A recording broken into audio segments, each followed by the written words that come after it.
Welcome to All Out in the Open. I'm Ben Shalati here with Charlie Bird. This week we have another out and about episode where Iese Wilson goes on a tour of the LGBTQ experience globally throughout the church. And he is going to show us what it's like to be an LGBTQ convert to the church in Hong Kong, China. And he interviews a new friend of his, Yuri, who's a friend of a friend. And Yuri shares his experience of why he joined the church, what it was like to join the church as a gay person, and just some experiences that I related to and also learned a ton from. Yeah, so we hope you love it.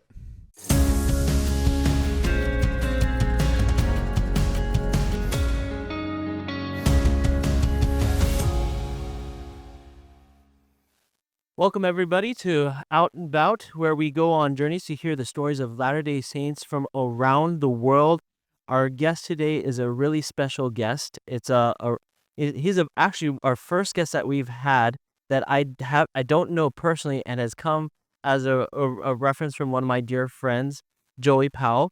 But we're not having Joey Powell on. We're gonna have our mutual friend who comes to us from Hong Kong. His name is Yuri. So Yuri, welcome to the podcast, and I'm going to try this. Nei hao. Oh, that's perfect. Thank you. I was practicing the whole drive here. So, Yuri, thank you for being with us today. I think Hong Kong stories in the church, we just don't hear very many of them here in the U.S. But for me, going to BYU Hawaii, two of my dearest friends from BYU Hawaii are from Hong Kong. So I can't wait to dive into your story. But what I learned from my friends from Hong Kong is that you tend to not use your actual name in your language of Cantonese. How did you choose the name Yuri? So, it's a long story and also stupid. So it's all like we can go back to when I was in middle school.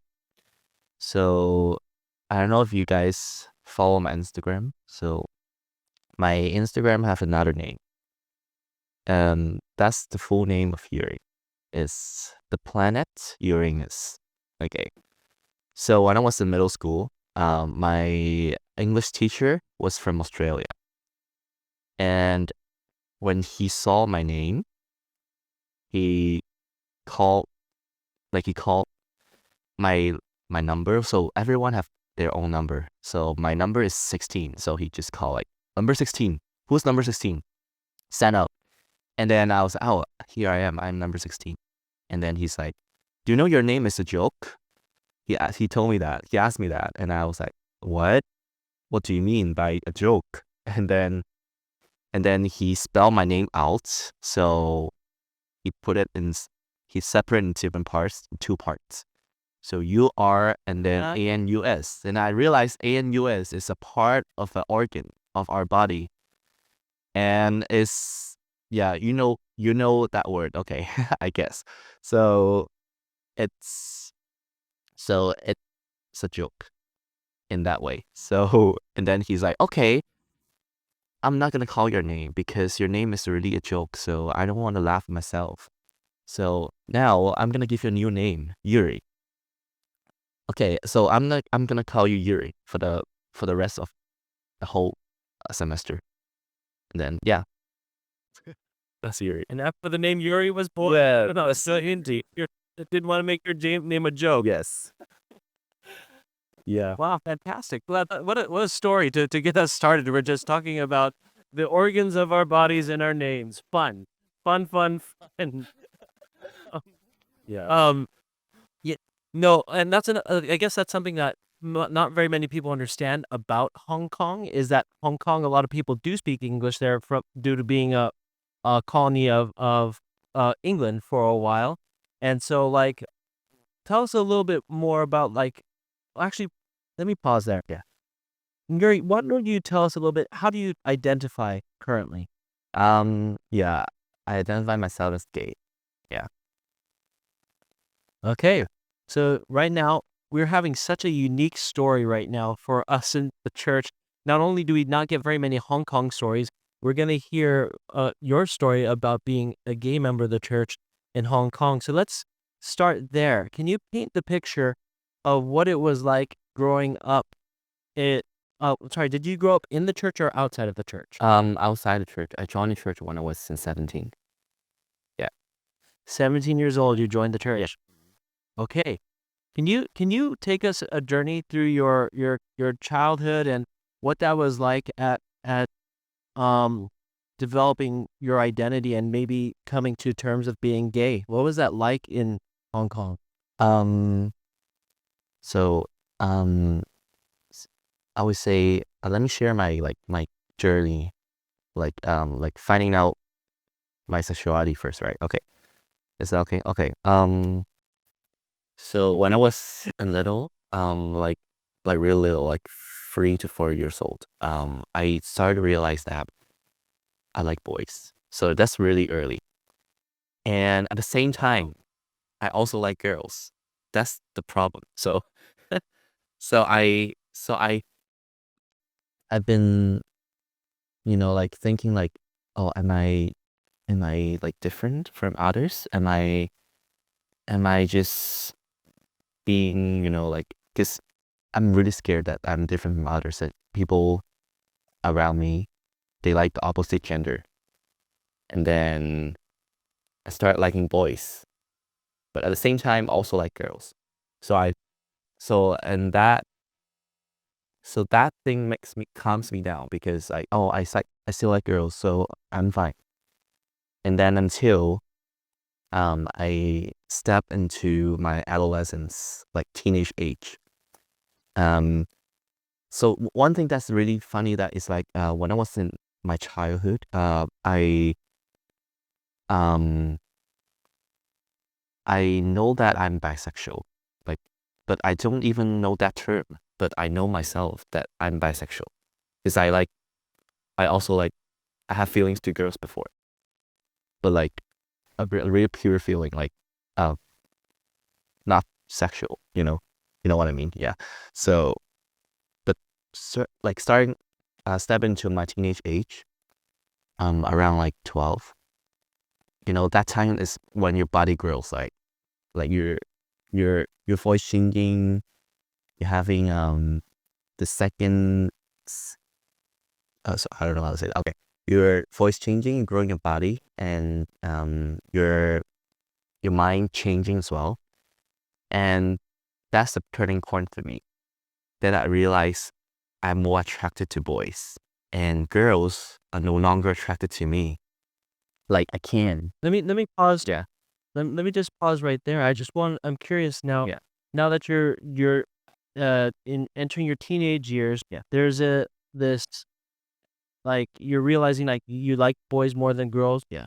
What is culturally expected of you as a male in your family? What does your family expect of you? What does society in Hong Kong expect of you? I would say my family is the values and expectation are just similar to others families in Hong Kong. They expected me to get married with a woman and to have a family, and then have sons and daughters and kids. And if I finished and did everything like this, then my life will be smooth and until I retired.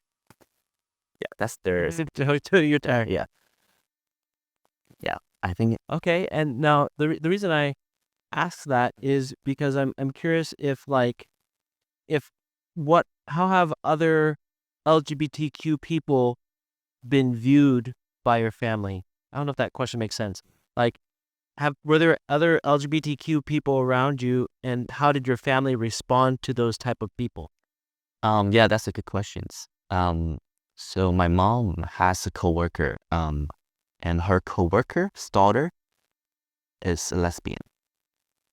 And yeah, but my mom's reaction is what I expected. It's like she thinks that having same-sex attractions is weird and against the nature. And she keeps saying like, oh, her daughter is a really good and great person. She had a little business. She had her own restaurant, but so sad that she is lesbian. that's her reaction. Yeah. And I feel sad as well because that means she didn't really accept it. Wow. And so that's probably something that's just one example Yeah. of probably something you would hear often from your family.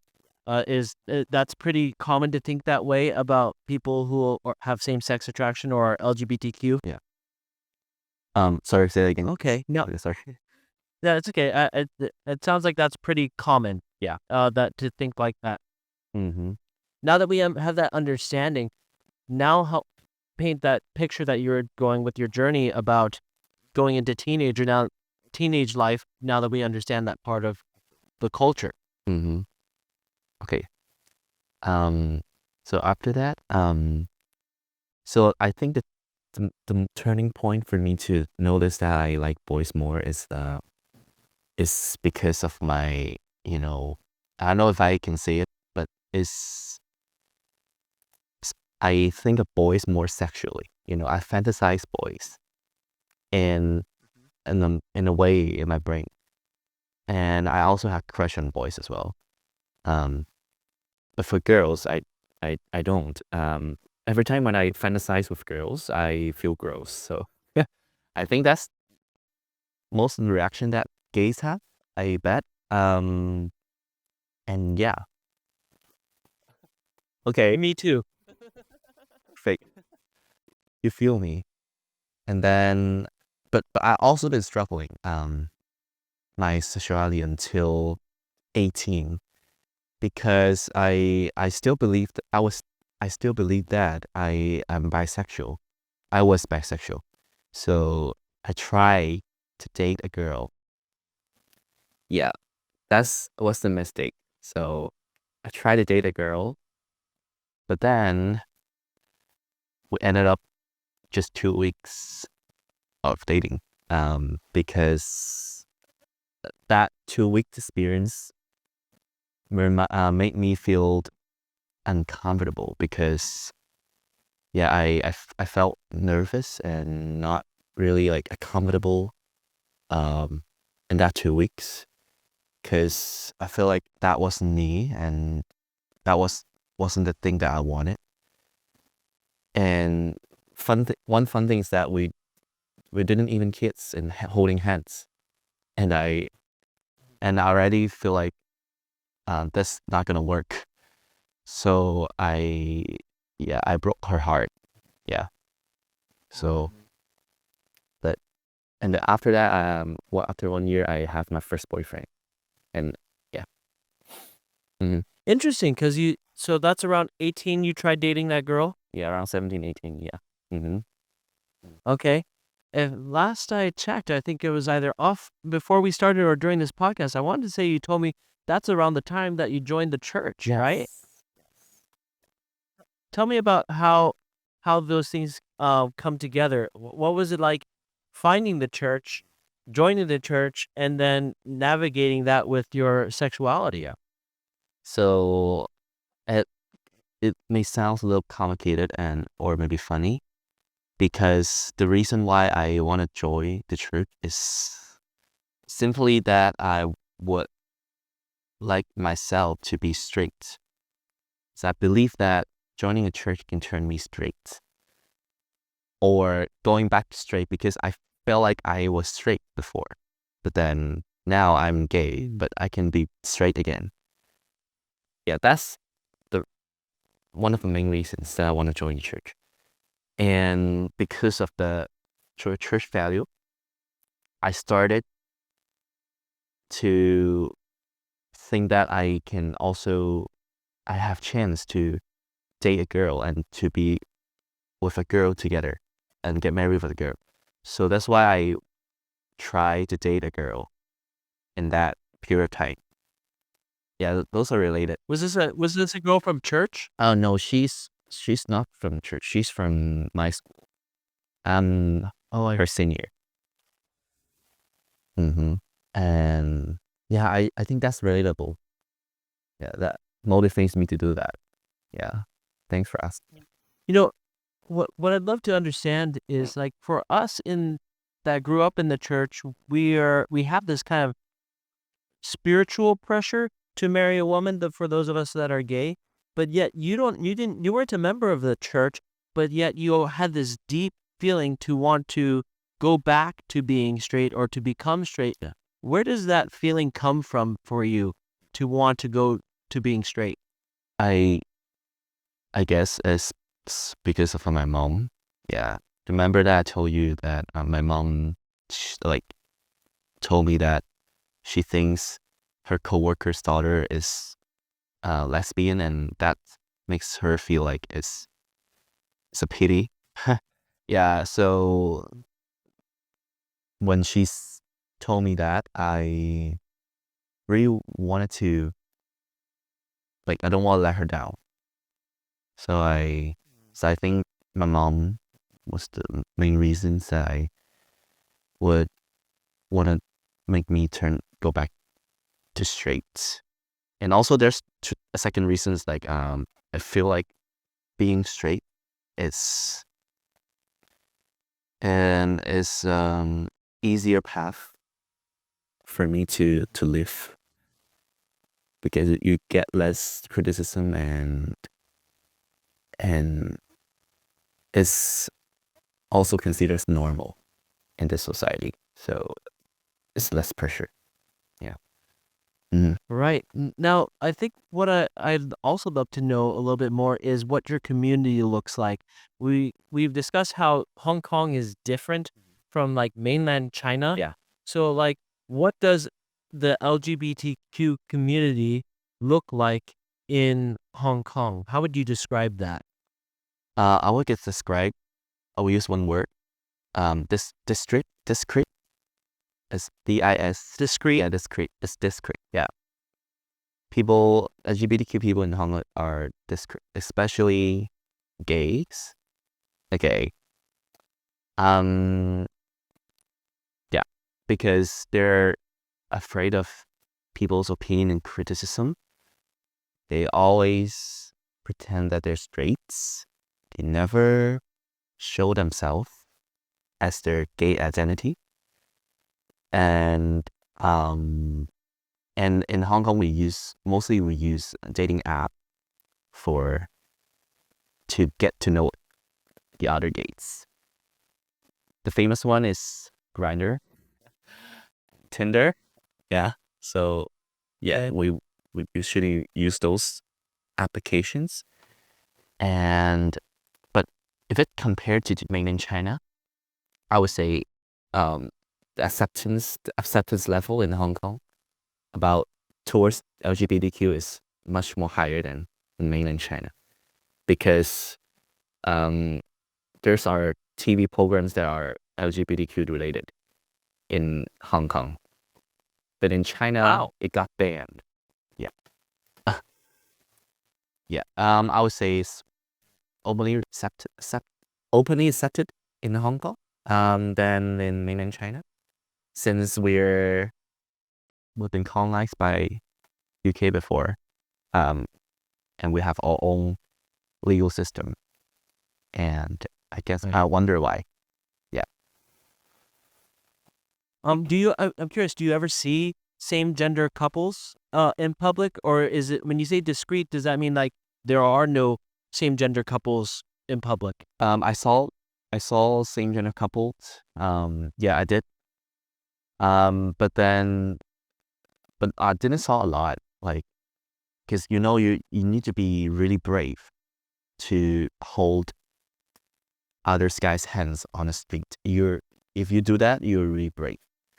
So I would say I saw a couple of them, like, but mostly like, I know there's a lot of gay in Hong Kong, so I know, but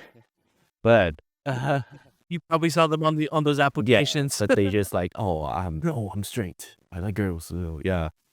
But for those who are holding hands on the street, they're openly, out.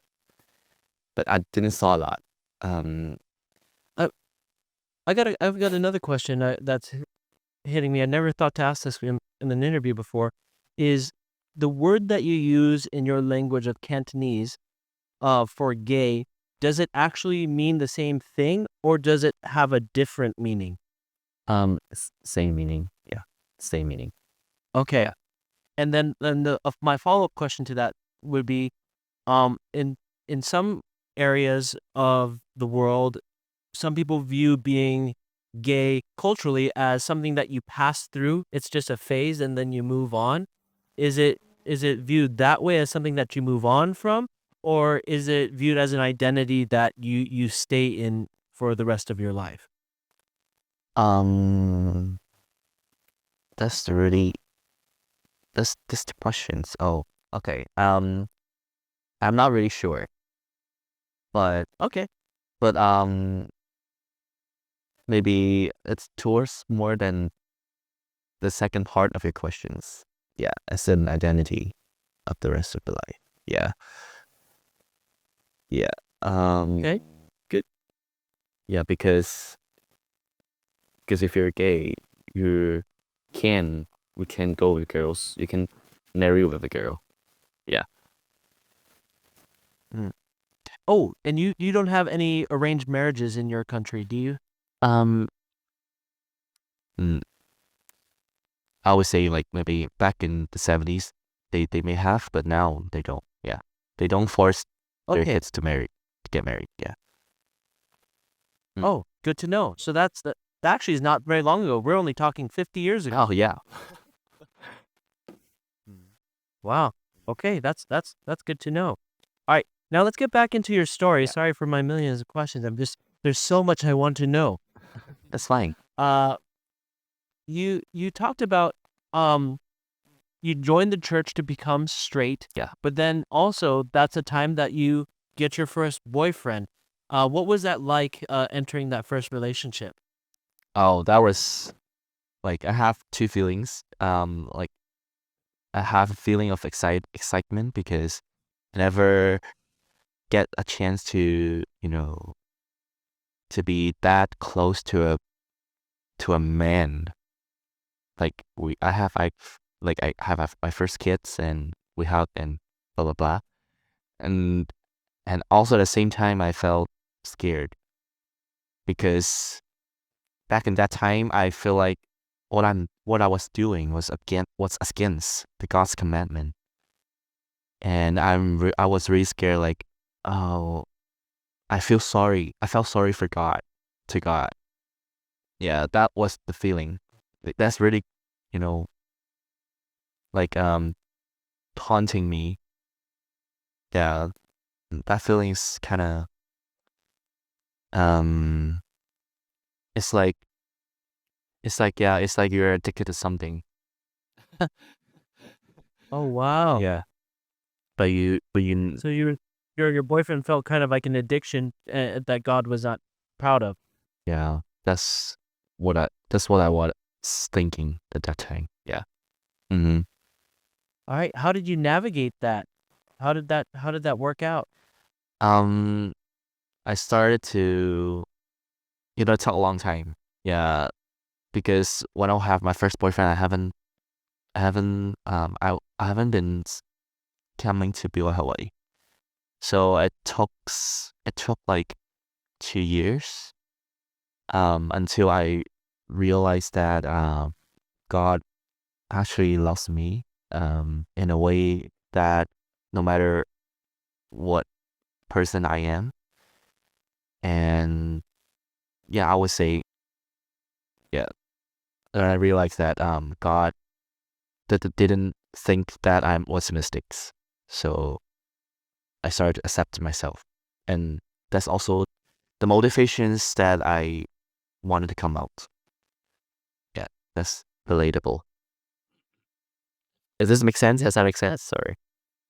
It makes perfect sense. It sounds like you're ready to start telling us about your journey at one of my favorite places on the planet, BYU Hawaii. Yeah. Um, I love that place. It is a very special place in my heart. Um, but before we go over to your story in BYU Hawaii, is there any more part of your story that you want to share before we go there? Mm, there's one more thing that I want to share is that, um, if you're, yeah, So this one thing that I realized in Hong Kong church culture is that most of the gay people in Hong Kong, they won't accept the church because the church in Hong Kong, especially the church members, they're mostly homophobic. And that put a label that church are against gays. So you may find like most of the church member in Hong Kong, like I don't like not no matter if it's our church or other church, like Christian church or Catholic church, you won't see a lot of gays because no gays like me will want it to be comfort to those church. Yeah, because it's labeled as against the gays. Yeah, that's one interesting thing that I want to share. Yeah. Mm-hmm. Thank you. Mm-hmm. Thank you for sharing that. Yeah. That makes my heart feel a little heavy because I know that the church leaders and even in the handbooks have tried to put things like on the church website about same gender attraction, and we have all these apostles saying that we should love our LGBTQ brothers and sisters. We have a whole sheet of quotes that was compiled. I think Richard Osler and a few other people put it together. There are all these general authority quotes now about loving our LGBTQ brothers and sisters, and so it's kind of heavy for me to feel that it's not necessarily the church leadership in Hong Kong that's making it homophobic. It sounds like what I'm hearing is it sounds like there's a lot of homophobic members that feel comfortable in the church and they create that culture. Is that accurate? Yeah, I don't know if it's the truth, but it sounds like it. Yeah. Mm-hmm. That's what it feels like for you. Yeah, it feels like it. Yeah. What were some of those things that you heard from members of the church that make you feel that way?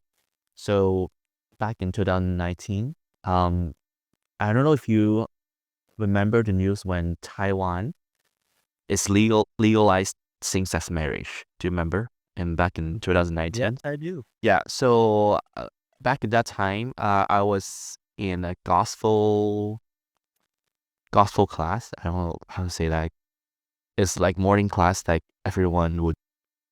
No, not everyone. It's a morning class, and I was one of the students to attend the class, and we study gospel and we discuss a chapter from DNC in like 1 hour, for 1 hour, and then after that I went to school. So that's the setting, and the teacher that time, she shared the news to us. She like, Taiwan, they legalized same-sex marriage. And you know what? The next word that she said really shocked me because she literally said, that was a shame. That was a shame that they legalized same-sex marriage. I really feel really shameful. Yeah, that's what she said. And then I don't remember what she said afterwards, but mostly she said like, don't support it and blah blah blah. Like, but I remember that she said it was a shame, and it shocks me and also hurts me because it's from a church leader, and I was like, okay, that's not Christ-like. That's not really Christ-like of her. Yeah. Mm-hmm. Wow. Yeah. That would hurt so much. In the US we call that class seminary. And I remember one of my seminary teachers saying something homophobic about David Archuleta. This is before David Archuleta came out. And he's like and so he would make gay jokes about David Archuleta, and I was just like, my heart, like you're talking about him but you're actually making fun of me. And so like I really feel that must have been really hard. I'm glad you shared that, Yuri. That's for the sake of time, let's go move on over to BYU Hawaii. Yeah. And now, did you have to leave that relationship before going to BYU Hawaii? And I guess another question I'm thinking about is, does going to BYU Hawaii mean that you're going to try harder to be straight? Like, what does going to BYU Hawaii mean to you?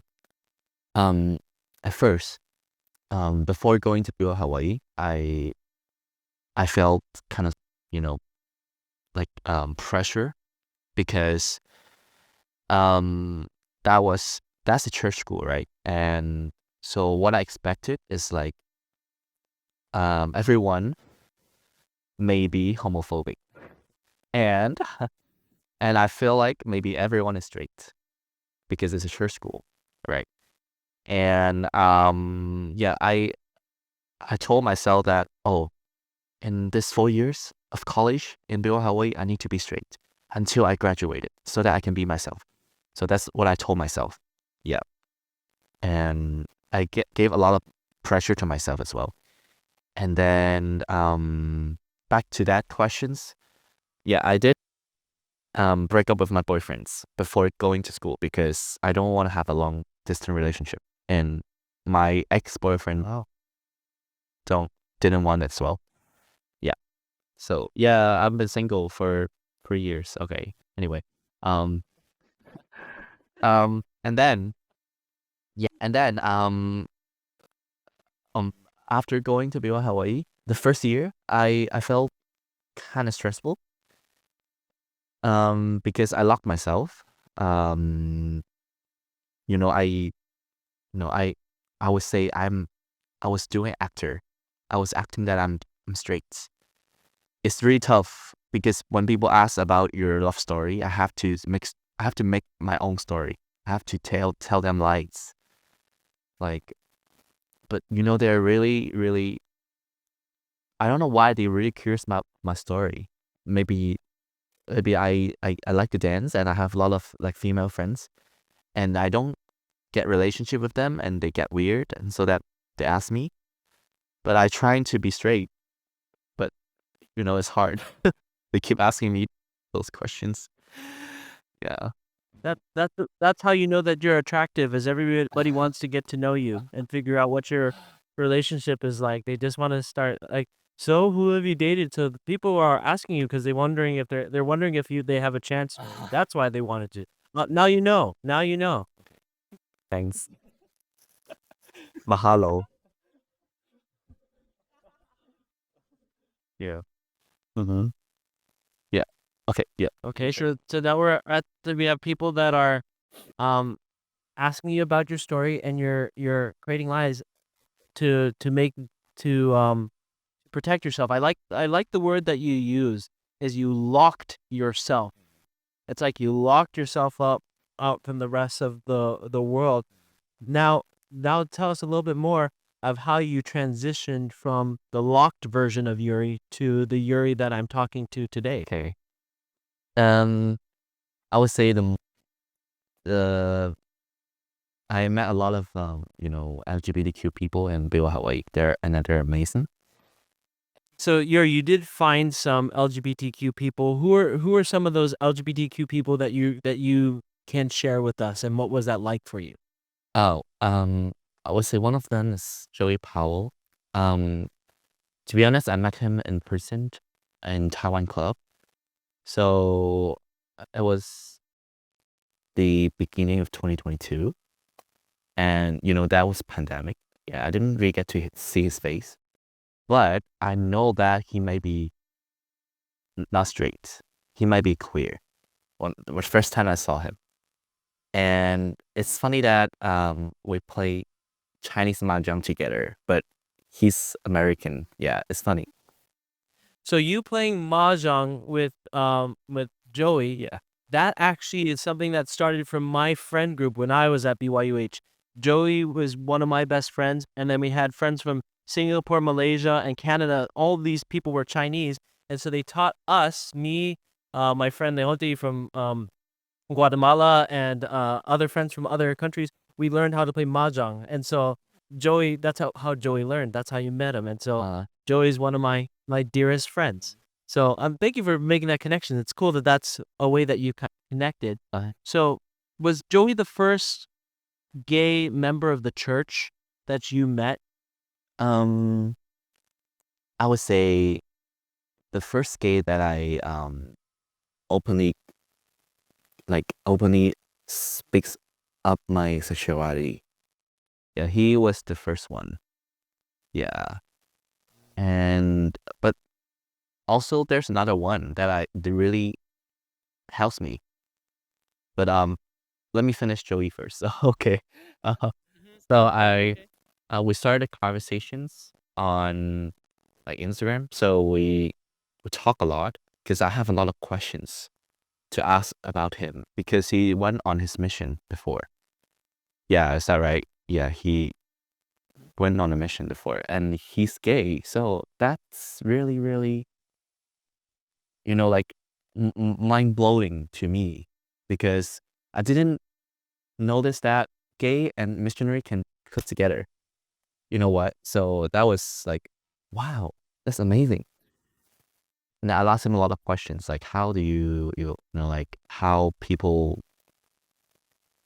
say about you, like how they criticize you as a gay missionary and those kind of questions. And then got me thinking like, oh, being gay and actually and also being a church member is fine. Yeah.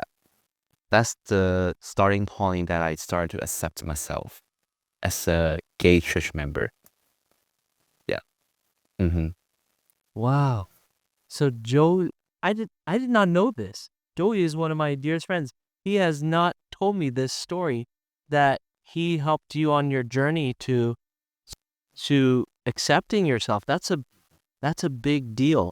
Now, tell me more about the spiritual side of that, Yuri. You mentioned about how you feel that God loves you regardless like of your sexual orientation. You mentioned that earlier. How did you figure that out? Because there are many people listening to this podcast Okay. that are still trying to figure that out. How did you figure out that spiritual side? Um, it's also a long story. I came out in 2023, but I got in BYU Hawaii once in 2022. And during that time period, yeah, I met a lot of people that are LGBTQ people in the church.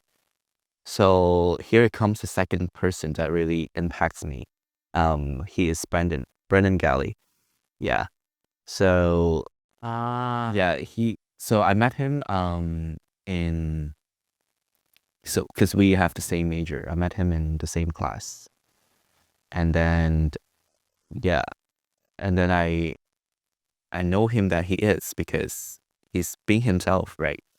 And I was also like I think he's cool and that he can be himself like without without concerning about others people's opinion, and he just being himself. And that like in that moment I was really I wanted to be like, oh, I want to be him. I want to be like him. And yeah, and yeah, that's the thing that motivates me. And for the spiritual side, um is that I came out to my bishop in Hawaii in my ward, um because I wanted to see his reaction. And then you know what he said? He said like, uh, there's more people like me in the church. So, and he said, oh, I'm not surprising. Oh yeah. And I was like, oh, okay. And then that conversation with me and Bishop, we'll talk about one thing is about um the faith. He asked me if this my sexuality really affects my faith. I said not really, because being gay doesn't mean that you're not faithful. Doesn't mean that you're not doesn't mean that you're not worth to be a member or to be loved by God.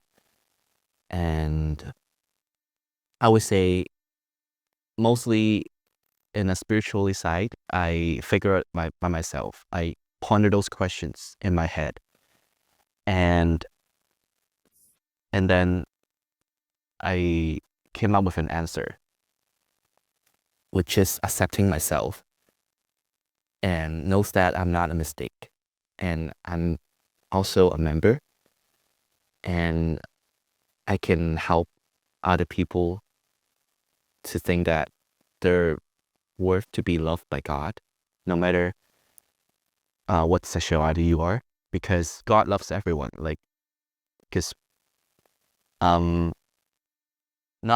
talking about sexuality, like if there's people, they are like disabled and they are with different colors, they have a lot of different things, but God accepts everyone. So I don't think God won't accept people with different sexuality. And here I am now because I figured it out. Yeah. Great. Mhm. Thank you for that, Yuri. That's beautiful. Um, I think we talked about this question earlier. I can't remember if it was either in the podcast or before, but the question that I wanted to ask you was like, if your life was a book and this current part of your life that you're in now was a chapter of that book, what would you name this chapter that you're currently in? I would say going on a mountain, going up on a mountain. Yeah, Going on up, going up the mountain. on a mountain. Yeah, okay, going up on a mountain. Yeah. Mm-hmm. Okay, that's a really beautiful title. I now I'm interested in reading that chapter. So why would you name your current chapter "Going Up on the Mountain"? I always think that the path that LGBTQ people been through would be tougher than straight people. I consider life path as a path going to somewhere. And now I'm going to my destination, but now I have a huge mountain in front of me. That's the path that I chose to be gay. But if I chose to be straight, I can walk through that maybe like a flat land or jungle, something like that. Easier. Yeah. So I use mountain as a metaphor because I was in here choosing both options. When I'm accepting myself to be gay, I chose these options, and now I'm going to that option and try to and get ready to experience and to start my adventure. Does that make sense? Yeah, and that's why I'm saying going up on mountain, because I just enter enter the gate of the mountain. I don't know, Diamond Head, I don't know. The start point of the mountain. And because I accept myself as a gay. Now I'm ready to go. I'm going up and to see if there's any like beautiful view, because you saw a lot of beautiful views, right? I would consider those beautiful views as my life experience, or the people that I met, or maybe love, relationship, those kind of things. Yeah. That is the most beautiful thing I have ever heard, Yuri. Thank Wow. Thank you so much. We're nearing the end of our time together, and that Yeah. just seems like such a powerful metaphor that you just artistically drew for us going up that mountain. Before we go, it sounded like this was something that you wanted to say earlier. You already talked about some of it already, but what what what advice do you have for those LGBTQ brothers and sisters that maybe like you, whether in Hong Kong or anywhere else? What are some of your final thoughts before we leave our listeners today? Mm, I want to share a message to those people in the church that have the same have been through the same thing as I do. I would say, hi queers, be yourself. I'm not gonna say brothers and sisters because we have a lot of pronouns. So brothers sisters, lame. Okay, hi queers. Hi everyone. Hi you. I want to say that you're perfect, and if you feel like you're guilty that being different or being not the image of God that wants you to be, it's okay, because that's not God. Like, I would say, God never told you that He want you to have an image of yourself. Everyone can create their own image. The image that God creates is from the people in the church who told you that. They told you that the perfect image is to get married with an opposite gender. That's not true. And if you still being haunted by these thoughts, I would say don't be guilty about that because you're never a mistake because of your sexuality. You're special. You're sent to this world with a mission because you're created by God with His special purpose. You're here with a purpose. God wants you to be here with a mission. And